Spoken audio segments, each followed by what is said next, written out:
Good evening, everyone, and welcome to a special presentation of the Angel Award. It's my honor to be with you for our third year presenting this program in partnership with LPB. I'm Dan Bornay, and I'll be your host tonight as we take a look into the lives of 9 everyday people doing extraordinary good for Louisiana's children. More than 200,000 of you watched our broadcast over the last 2 years. Tonight we're back in the studio to share our angel stories as far and wide as possible. So what is the Angel Award?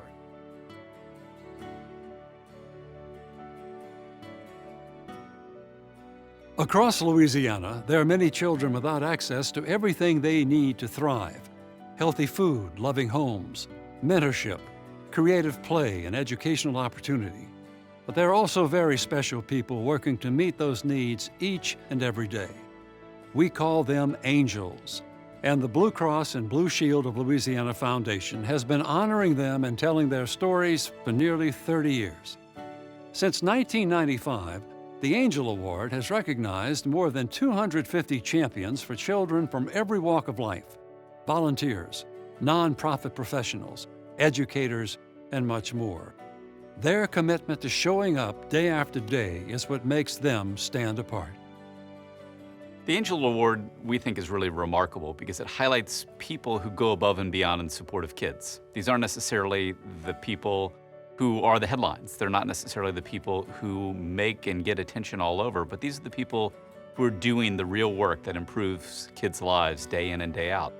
The Angel Award comes with a grant, but also a lot of attention from other partners and funders across the state. So often the few years after receiving the award can be filled with rapid periods of growth for many of our angel organizations. I think that celebrating the unsung hero is really what the Angel Award is about. And when I think about the people who are really unsung heroes that the Angel Award has highlighted, I think of Joe Rochelle, who was, I think, 95 when we gave him the award, who'd been a consistent volunteer for decades, meeting the needs of kids, sharing joy.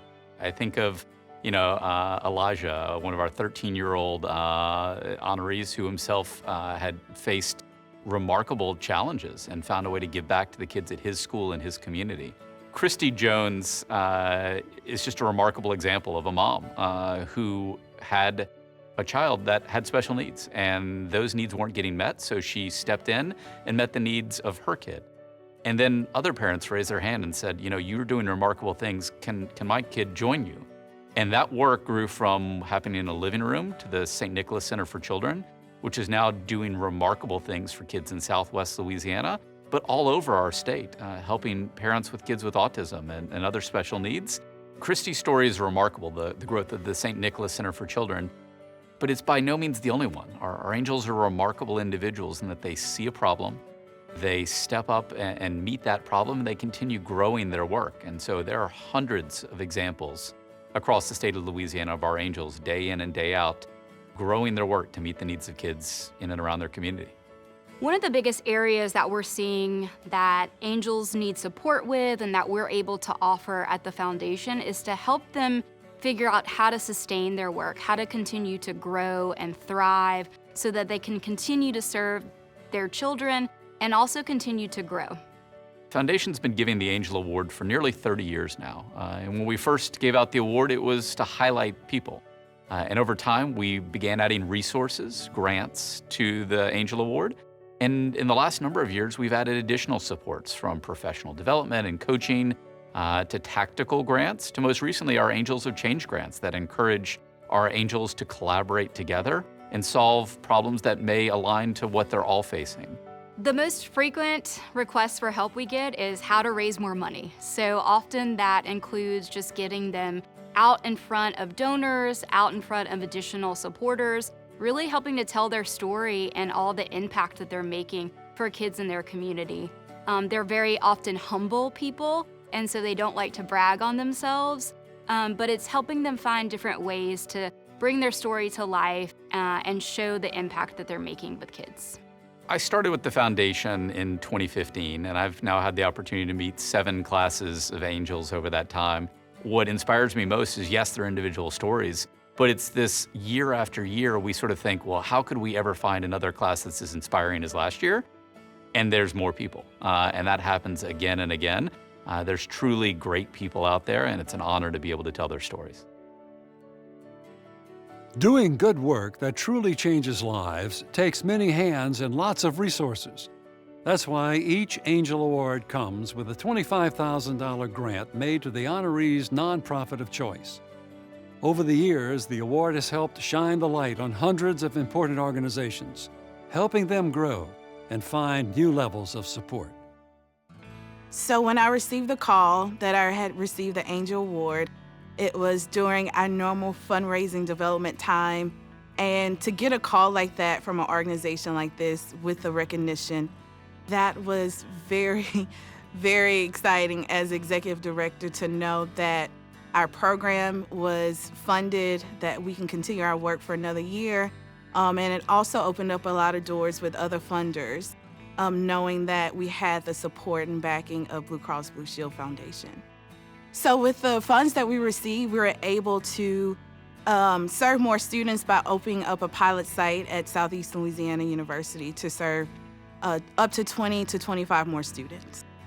There's so many local heroes that we never get to honor and give their flowers to. So anyone that you feel that you've been admiring over the past years, it only takes a few minutes to make them feel honored. And that even if they don't get nominated, or just telling them that, hey, I see you, that gives them all the energy and reason to continue their journey.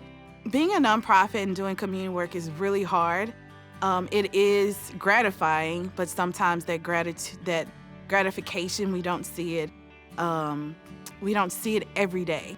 So this honor, and especially for small organizations, it just energizes everybody. It energizes the board, the staff, leadership, and it really just fuels us to keep going and doing the good work. The Angel Award is just one of many ways that Blue Cross and Blue Shield of Louisiana and its foundation invest in our state. Since 2020, we've granted more than $24 million to hundreds of nonprofits on the front lines of making our communities better, stronger, and more resilient. Our angels know that sometimes all it takes to change a young person's life is one caring, committed person who's willing to take action. So are you ready to meet some change makers? Our first honoree tonight is a beloved teacher at Blue Bridge ASL Academy who left retirement to teach American Sign Language to deaf and hard of hearing children and their families. She's bridging the gap between deaf and hearing communities for a new generation. This is Alicia Bergeron of Baton Rouge.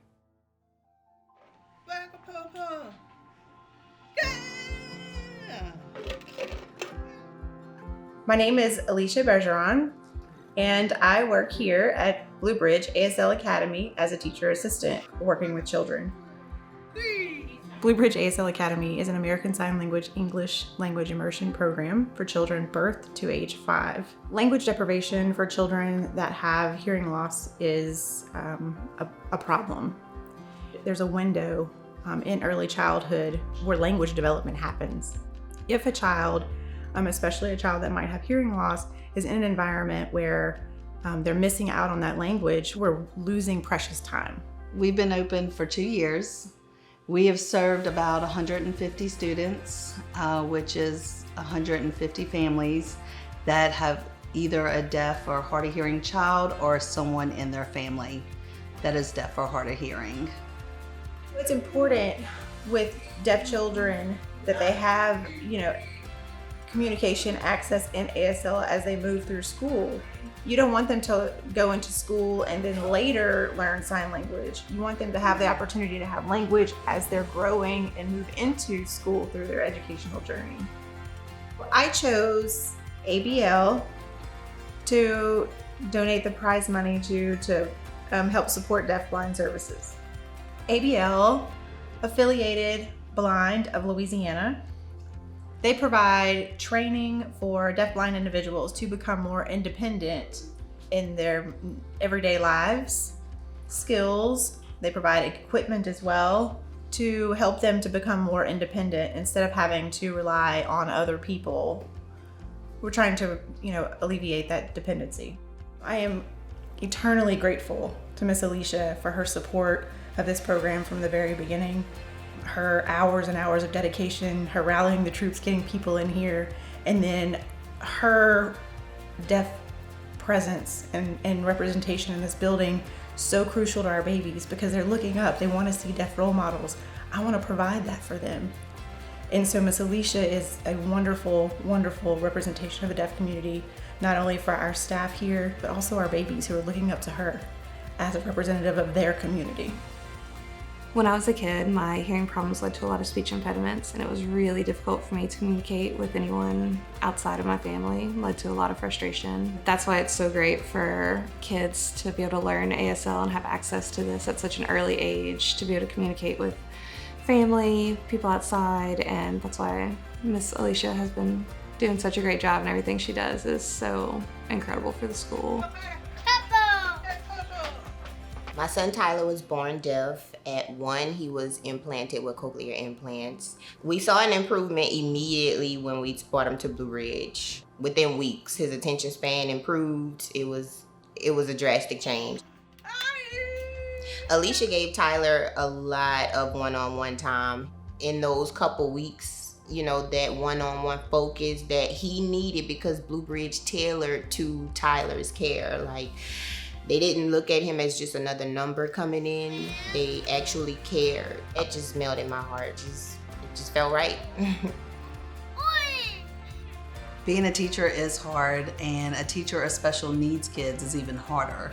Miss Alicia wakes up every morning with a smile on her face. She comes in, she's patient with the kids, and she's eager to teach them what she knows. The fact that she loves these kids is why they respond to her so well, and they learn and grow so easily with her. Alicia is an easy person to get along with. She has a heart of gold. She would do anything for anyone to help the community out there. I want to see the children that I taught grow, continue to sign, meet with deaf people. When they grow up, they're like, oh, you know, I remember my sign language. I want deaf children to learn from Blue Ridge and have their language foundation so when they go on, they're able to use ASL. I just want them to grow and meet new friends and see a deaf individual and go up to them. Hi, my name is this. I learned ASL from Blue Ridge ASL Academy. I was there until I was 5. You know, those kind of things. Really, the staff here is awesome. They work so hard with these children, teaching them. It's a great program.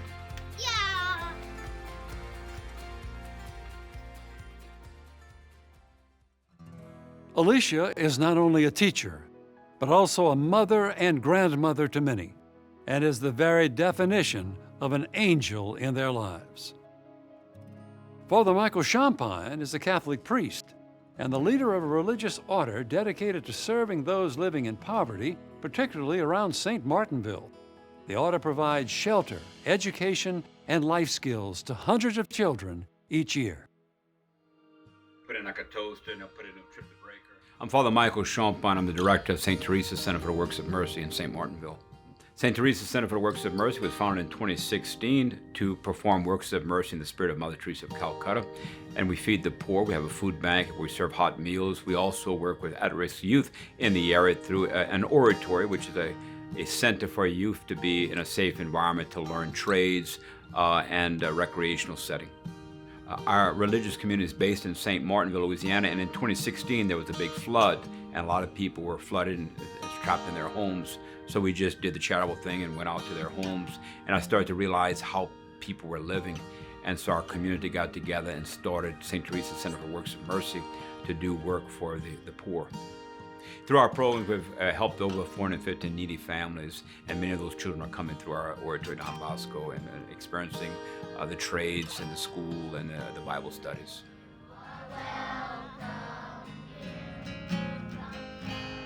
The things I love the most about being here at the oratory is watching the kids' faces light up when they see something new, a new activity that they get to do, and love watching the interaction between the religious and the kids in the community. What's inspired me with seeing Father Champine work with these kids is that he's willing to be very patient with them and very loving and kind of meeting them where they're at. he's just willing to love them kind of unconditionally. We live in a world that's not very good at noticing, seeing people's individual needs, and that's what we're trying to do. Some of the ways that we try to do that is by feeding people that are hungry, listening to people who don't have anyone there to talk to, teaching children how to do things to support themselves, or just basic life skills, and then being there just to love people, to be present to people in whatever their situations are. Was that a 10? Yeah, try that. Our oratory Don Bosco is really like a workshop. We teach both the guys and the gals trades. Some of the trades that we focus upon and teach: carpentry, electrical work, small engines, auto mechanics, welding, gardening. One of the reasons why we focus on trades is because a lot of our young people want to do that, and they're going to make a very lucrative career and be able to provide for a family when they get out of high school if they know a trade and become interested in it. So we give them skills early on, and we discern what interests they have, and then we start to focus on that and put them in that direction. So when they get out of high school, they can go on to trade school and do very, very well for their family. He's doing all this stuff, especially the oratory, to help out the kids learn essential skills like how to fix cars and stuff. I think that's like amazing. We need more people like Father Champine in this world. I think one of the great successes of any ministry is the goodwill of people, and this has been an overwhelming the numbers of volunteers that we have that want to work with our children, that want to assist, and an army of people show up with willing hands and hearts to love and hands to serve. And none of this would be possible without the literally hundreds of volunteers that we have through our ministries. His mind is always going, looking for the next project, the next thing to help out. When he sees a need, immediately he starts working on it. He's an amazing guy. I love him. I love his masses. Probably my favorite homilies are from him because you could relate to them. He kind of puts it down on ground level as us people here in St. Martinville. It's like he talks about things that you can relate to. He's super sweet, very caring about us. His ice cream is the best. He's the best person I could ever meet, really. I think one of the most important things we do here working with our young people is to give them good memories. That when I grew up as a child, I had a lot of good memories, and a lot of our children don't. They don't have good memories. So we spend time with them, we listen to them, give them some dreams, things to dream about, and we believe in them. We try to encourage them. It's a great consolation to be able to see transformation in young people that begin to have a bright future and believe in themselves and to be confident. A lot of times today, the children come in with their heads down and they leave with their heads up and confident. It's a great joy for me. I do the same when I leave, tired, but a happy tired.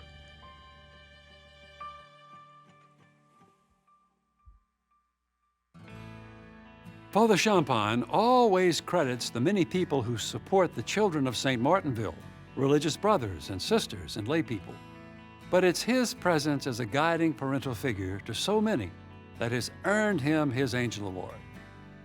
In Natchitoches, Cane River Children's Services has been a singular force in meeting the needs of abused and neglected young women, including shelter, counseling, and health care.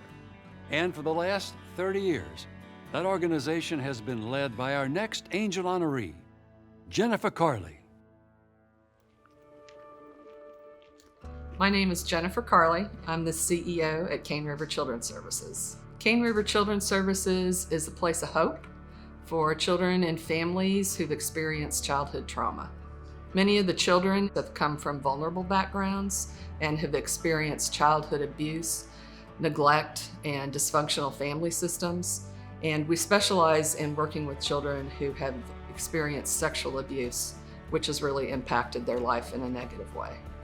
Cane River Children's Services takes in a diverse group of young women, ages from 13 to 18. Those young ladies who have had such a negative experience so early in their life have already formulated thoughts and perceptions of people, and one of it is trust. And the people they were supposed to trust are the people who failed them. For decades, Cane River has been an integral part in the service array to make sure that young girls in our system have a place to live. Jennifer and her staff have found a way to nurture young girls into adulthood when these girls don't have that connection to their family or other adults who are able to do that for them. When a girl comes to the group home, she has a special need that we need to focus on. And she spends a lot of time working with connecting with family members, learning about healthy relationships, working in therapy to resolve whatever trauma that she's experienced in her early life, and finding ways that she can function better in the future. Transitional living is for older youth who need advanced life skills so that they can learn how to live on their own. Some of those skills are educational training, occupational training, so that they can achieve their goals and have a healthy future. At our counseling center, we provide services for the community and all the children that we serve.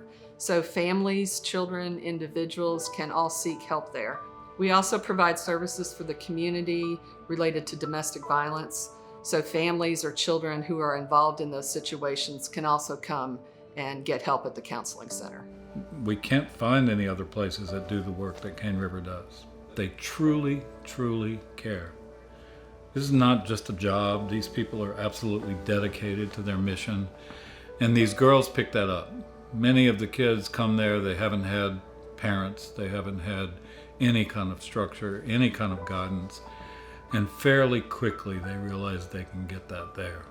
And they come away with a sense of having a family, which they didn't have before. When these children first come in, naturally they're a little bit afraid, scared. It's all new. But over time, they begin to grow and connect, and they realize that they can trust us. We do what we say we're going to do, and we're there for them when they have needs. We show up at their special events and their dances and their graduations. It may just be a home for a certain period of their life, but it's a home nonetheless. And we want to teach them what they need to know so that they can build healthy families themselves. She's never wavered in her sense of mission for Cane River. She's always tried to make it better. She never loses sight of her vision. She's such a sensitive soul. She's pretty impressive. There are so many great qualities about Jennifer, but I think the one that stands out to everybody who knows her is that she is totally driven by love. She always puts the other person first. She cannot see a situation where a child is in need that she cannot think there's something that she could do to help them. When you're committed to helping children, whether it's my own child or whether it's a child at work, they need all of you. They need you to be present. These children deserve love like anybody else does. And to take the time to love someone, to show respect, to be there, it takes all of you. But in the end, it makes the difference. And then that cycle of abuse begins to change. They just need people who will invest in them so that they can meet their full potential.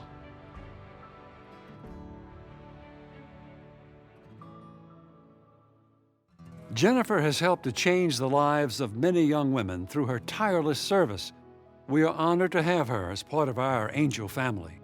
Our next angel, Leslie Lacey of Baton Rouge, was working as a family attorney in the foster care system when she started paying for her clients' braces out of pocket, something that the system didn't pay for.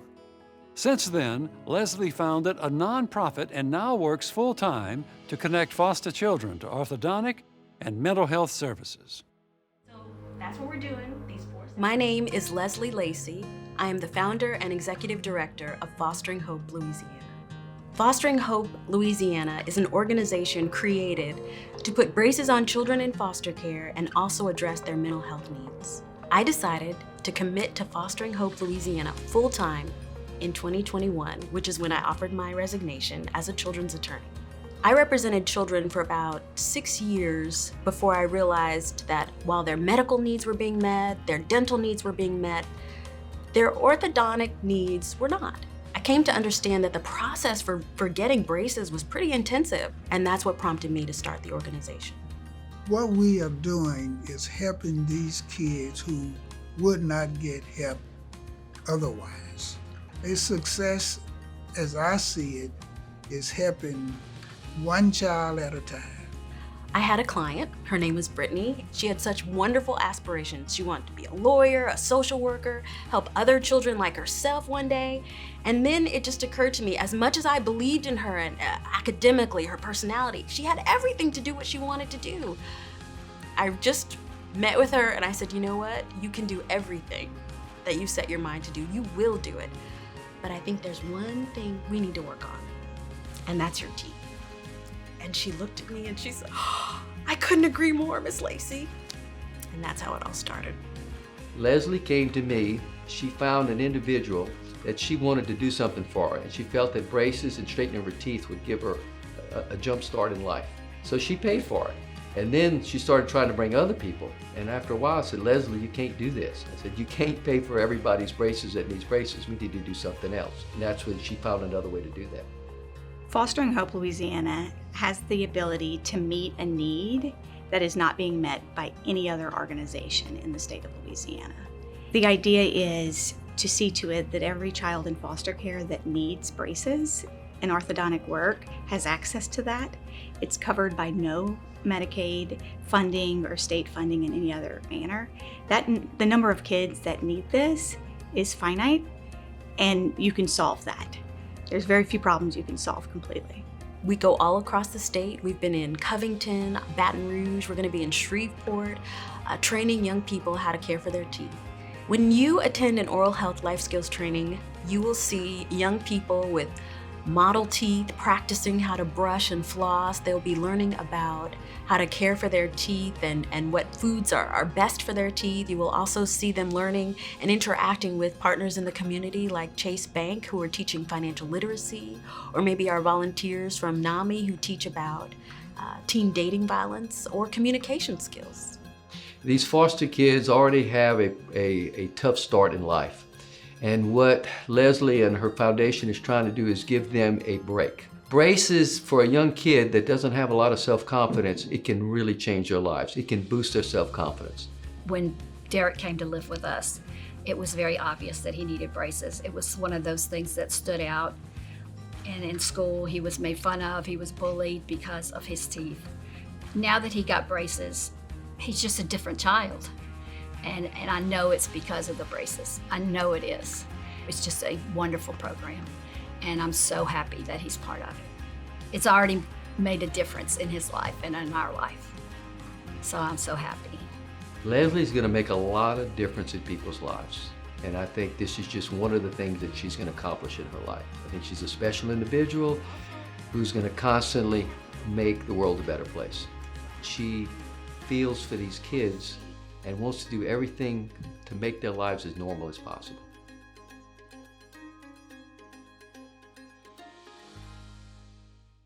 Fostering Hope Louisiana continues to grow, and there is no doubt that Leslie will work hard until every child has access to the services that are needed.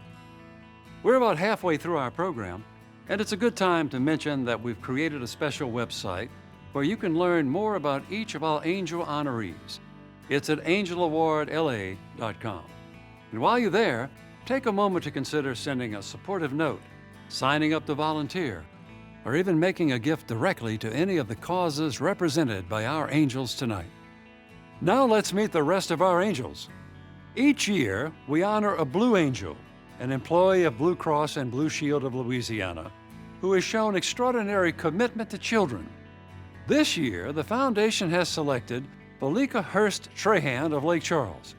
Malika is a longtime supporter of the Family and Youth Counseling Agency, where she helps to make sure everyone has access to mental health services. My name is Malika Trahan, Strategic Account Manager with Blue Cross, and I am a volunteer with Family and Youth Counseling Agency. Family and Youth Counseling Agency is a multi-brand organization that has developed over the past 25 years, but overall, Family and Youth provides counseling, education, and advocacy for the benefit of the citizens of Southwest Louisiana. We provide services for kids who have lost a significant person in their lives through grief counseling. We provide services to mothers who just had a baby and are experiencing postpartum depression. We also provide leadership development opportunities for are high school age young people who deserve the opportunity to learn. That and many more services are offered under the divisions of family and youth. Family Youth Counseling Agency was able to be my listening ear and help me through the process of being a single mother of 2 kids at the particular time. When I first came into Family Youth, I learned so much about the organization, but also learning about statistics of what's going on in the state of Louisiana, such as human trafficking, the child abuse cases. I just could not be not a part of this organization. It allowed me to have that passion and drive to say, okay, how can we do more? I've found in my experience, folks either are taught or born with a desire to give, a desire to be committed to be in their community and work.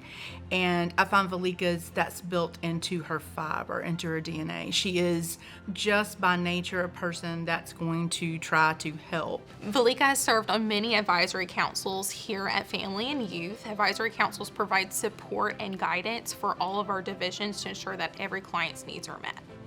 Valika is an amazing volunteer. It's so hard to find volunteers in this day and age, and she really provides the compassion and expertise that we really look for on our advisory councils, and it really helps us meet the needs of each and every one of our clients.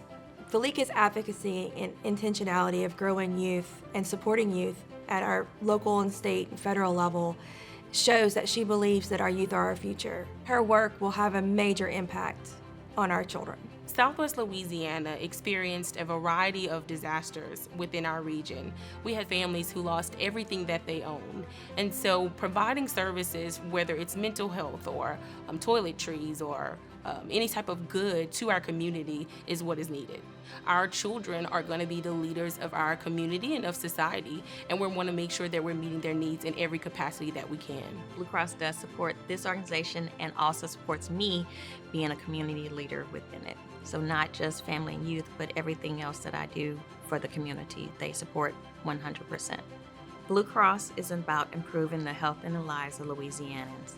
Giving back as part of the Blue Cross organization, that's just part of our everyday culture. It's not just, this is something foreign, this is just what we do.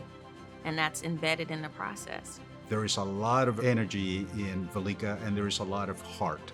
Her mind is in the right place. She wants to contribute to the betterment of Southwest Louisiana and the communities that she serves, and the energy is there. I think that if you want a why for Valika's service in the community, it's because she has a heart for women and children. And you can see that as a single mother, she saw how important it was to her success that other people in her community were a village around her, and she wants to give that back.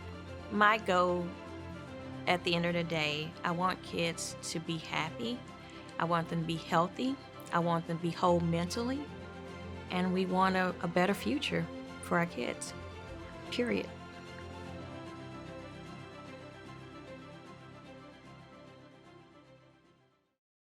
The foundation is making a $10,000 grant to the Family and Youth Counseling Agency in Valika's name. On behalf of all of your colleagues, we are honored to be part of your team, Valika, and we join your many, many supporters in thanking you for all that you do. In 2004, Melissa Sawyer was part of a 3-person team that founded Louisiana's first comprehensive juvenile reentry program. As the CEO of the Youth Empowerment Project, she has been a remarkable leader in building communities to meet the needs of young people in New Orleans. My name is Melissa Sawyer, and I am a co-founder and CEO of Youth Empowerment Project based in New Orleans, Louisiana. The Youth Empowerment Project is a community-based nonprofit organization that provides young people in the greater New Orleans area with comprehensive education, mentoring, employment readiness, and enrichment services. That's the most important thing. Young people that access the services at YEP are coming from a variety of different places. Some of them are referred by a judge or the court system. Some of them maybe have not had too much success in the traditional K-12 school system, and so they're coming to us to work on their high school equivalency.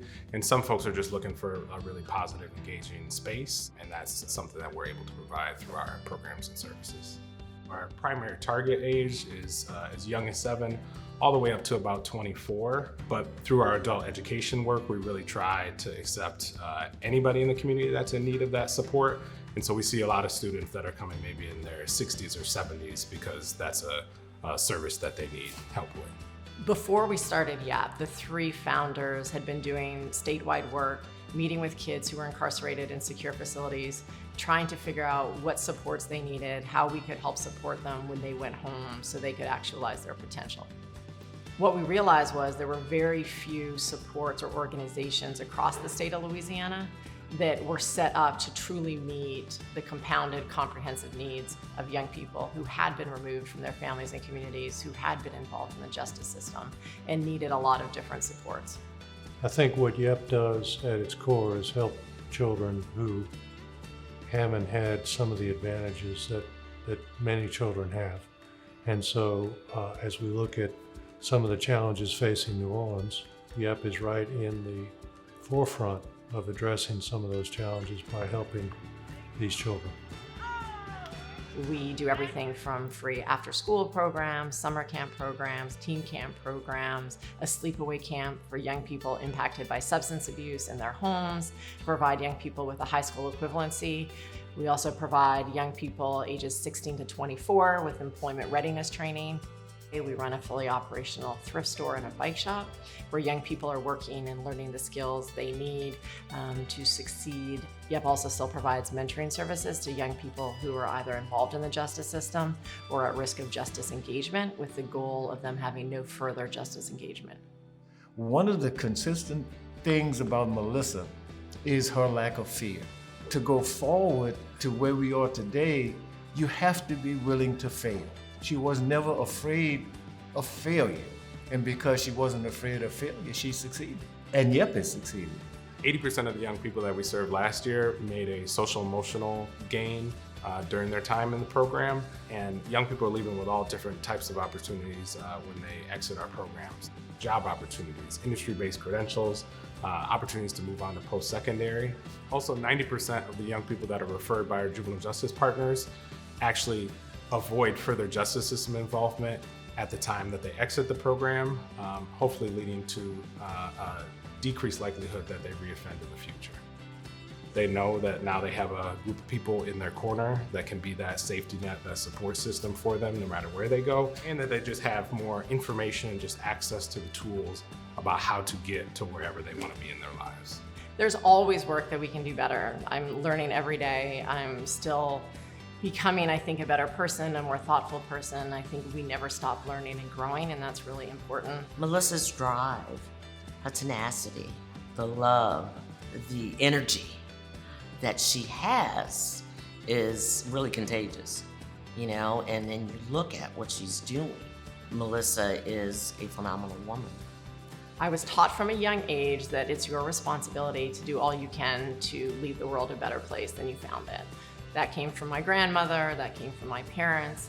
It's about really your values are what's most important, and trying to live your values in a way that you are not harming others but helping others. And that was something that was instilled in me from a very young age.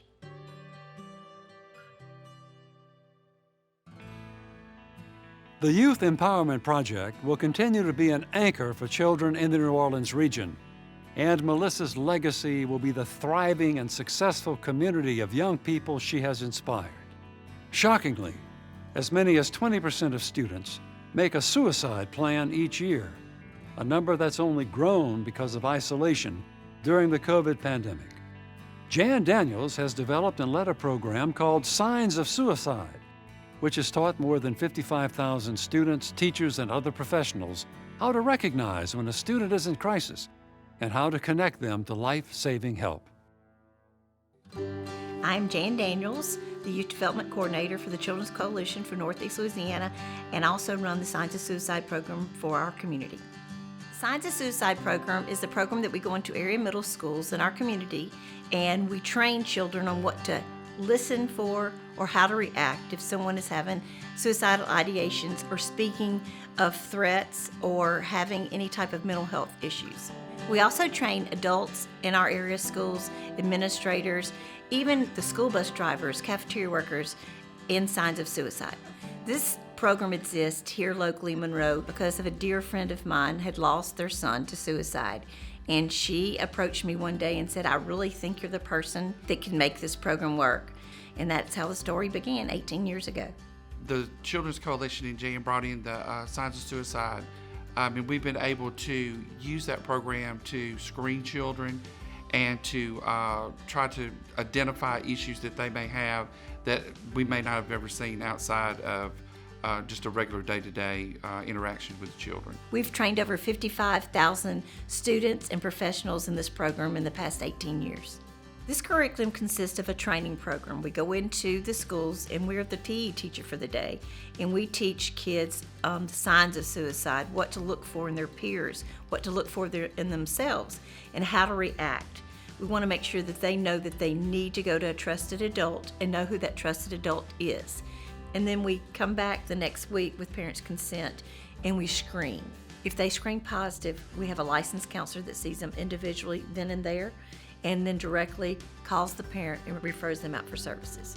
When we sit down with them individually and we hear the stories of how they've had a plan for over a month of how they're going to kill themselves, it punches you in the stomach every single time. This is one of the ways that we have been able to have an impact on children as well as our community, ensuring that we are being able to fill in that gap to make sure they're screened and they are being referred out. With today's students, we have issues that they face on a daily basis, whether it be trauma in the home, it could be issues at school, it could be social media, it could just be how they're developing physically. So they have a lot of things coming at them from every direction. Social media has caused kids to look at themselves differently than they have, I think, in the past. Whenever I was growing up, all I had to do was look in a mirror. Well, now social media is their mirror, and it's 24/7. That is a huge impact on how kids interact with each other, how they interact with adults, and how they interact with just society in general. We have to have programs like this. We have to invest more in the mental well-being of our children. We have to be mindful not to minimize or diminish what they see as problems. It is manifesting not just in their grades, in their behavior, in their language, and on their spirit. And that worries me. I think people need to understand that this is a big problem in our society right now with our children. And programs like this and the things that Jan has done to get this in our community is just invaluable. We know that we can depend on Jan to take care of anything that we need to when it comes to the needs of our children, no matter what the age level is, no matter what school it's in. Jan is always there. All we have to do is just call her and say, Jan, we need, and she says, just let me know and I will take care of it. In this work, there are many days that we go home and they're heavy, heavy days.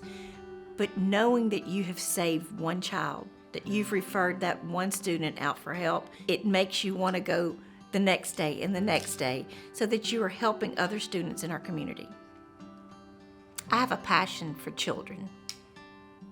I want to make sure everyone has a healthy life and that they get the resources they deserve and that no one has to suffer in silence. It's just important that we serve our children and we protect our children and we help our children to stay healthy.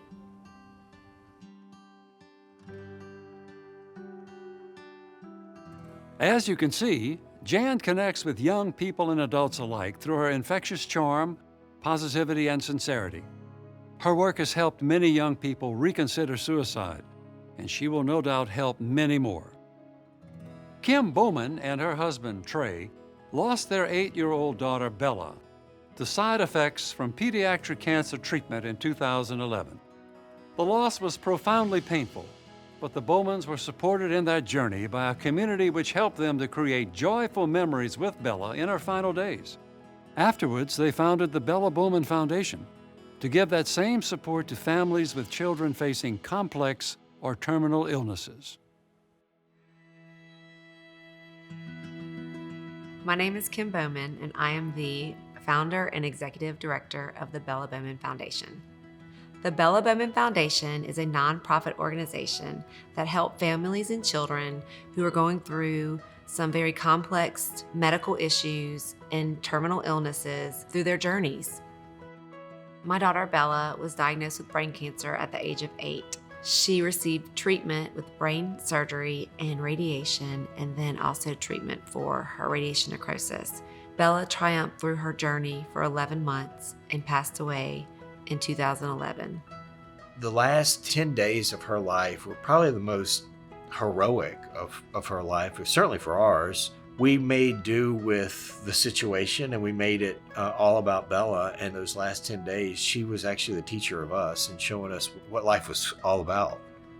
The Bella Bowman Foundation was created by Kim and Trey Bowman after their daughter Bella passed away. Toward the end of her life, she received essentially comfort care more than medical care. They made the last few days of her life very special, and that meant a lot to Kim and Trey. And so after she passed, they wanted to start a foundation that they could share that with other children and other families. We recognized through our journey with Bella that there were a couple of voids that we could fill. When you're told your child has cancer, we recognize what that journey looks like. And so we wanted to make that journey for others as smooth as possible. One of the things we do is distribute comfort care bags to children in local hospitals. The bags are filled with toiletries, a blanket, a roll of quarters for the vending machine, some activities, because a lot of these hospital stays are unplanned for these families. Part of our mission is to make other people feel like they're empowered to make a difference themselves. The foundation hosts no more chemo parties. They do lunches for staff, and we send all of our superheroes and princesses to make visits in the hospitals. The parents there that, are there with their children 24/7, they get to see their children laughing and smiling, and the kids really get to just forget for a little bit why they're in the hospital. Their favorite princess or superhero is there, and so it really just, brightens up that moment for them while they're in the hospital. Bella's room is part of our comfort care. Bella's room is for children who will be staying there in their last days. When we are contacted with a child that's in Bella's room in the hospital, we pretty much give that child any wish and want that we can do in that room to create a beautiful space just for them. That was something that was so wonderful for us to have those last 10 days with Bella. We want to try to create those lasting memories for these families that may be losing their child.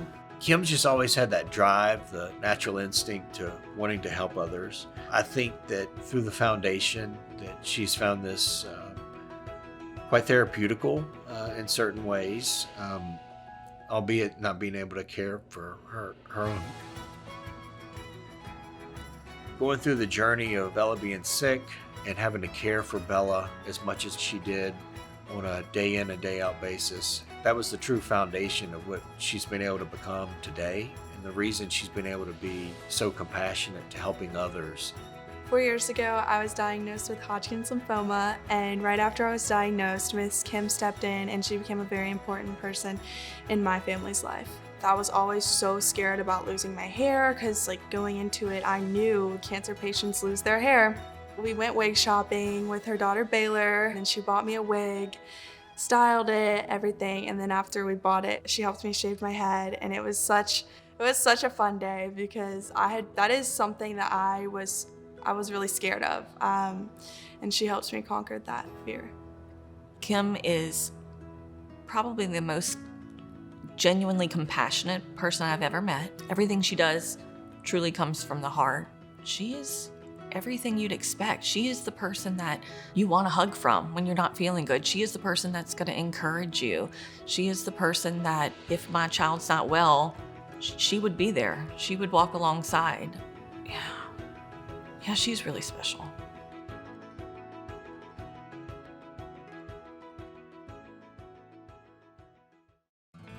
Kim and Trey walk closely with families through the complicated journey of childhood illness, regardless of its outcome. They have both been true angels of light to many facing dark times. Our final honoree tonight is the founder and leader of JoJo's Hope, which provides swimming lessons to people with physical and developmental disabilities.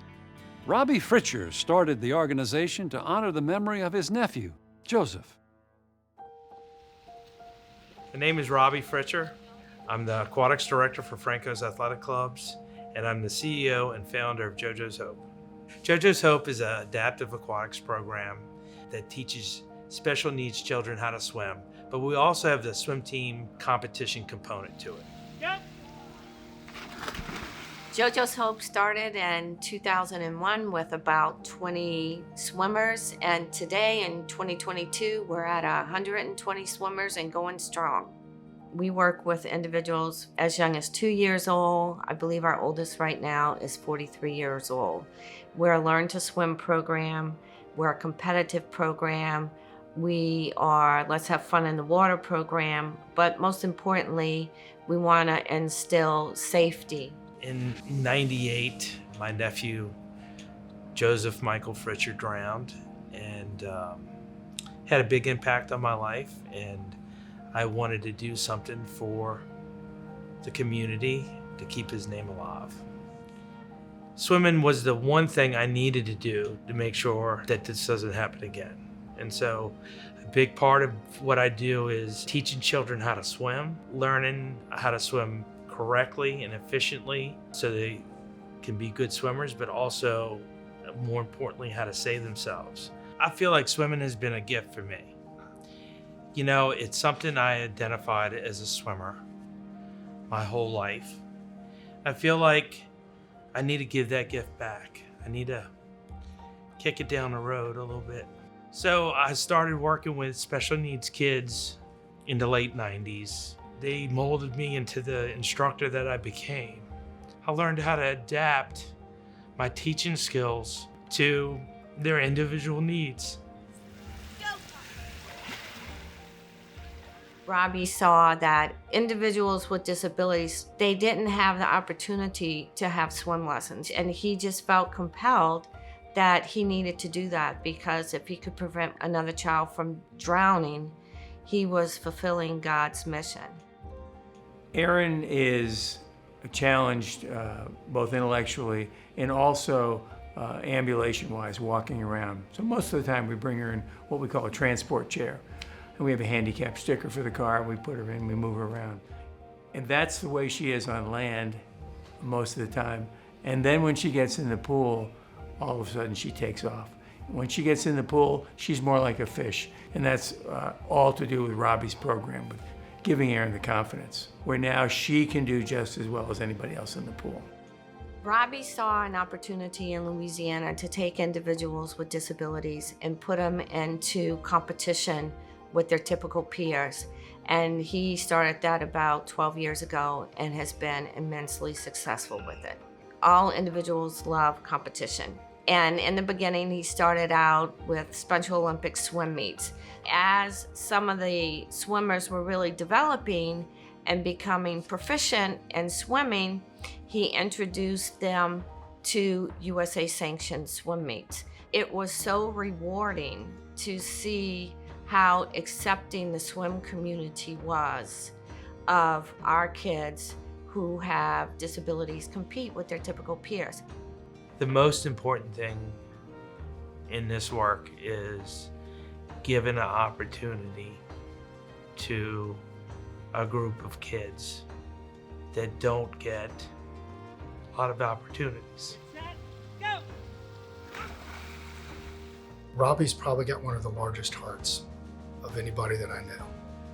He has a passion for what he does with JoJo's Hope, and it comes out in his actions. He truly is here from sunrise to sunset. Early in the morning, he's out there coaching, and then till the day is over, he's out there. He loves what he does. He is making a difference in the lives of not just those kids in saving the lives, but in the parents, how much they appreciate the fact that he cares so much to do a program like this. It's first class. JoJo's Hope is usually at the end of my day, and sometimes I just want to go home. I've been here all day, but every day that I leave JoJo's Hope practice, I thank God because I needed it. It's a good way to end a long, hard day, to be with those guys out there.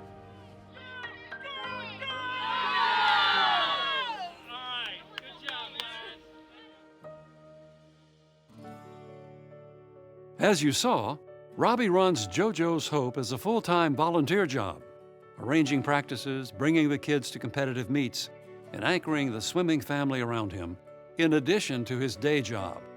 His commitment to these kids is what makes him a remarkable angel. It's been my great pleasure to be with you tonight to celebrate these outstanding individuals who truly represent the best of everyday Louisianians working for good.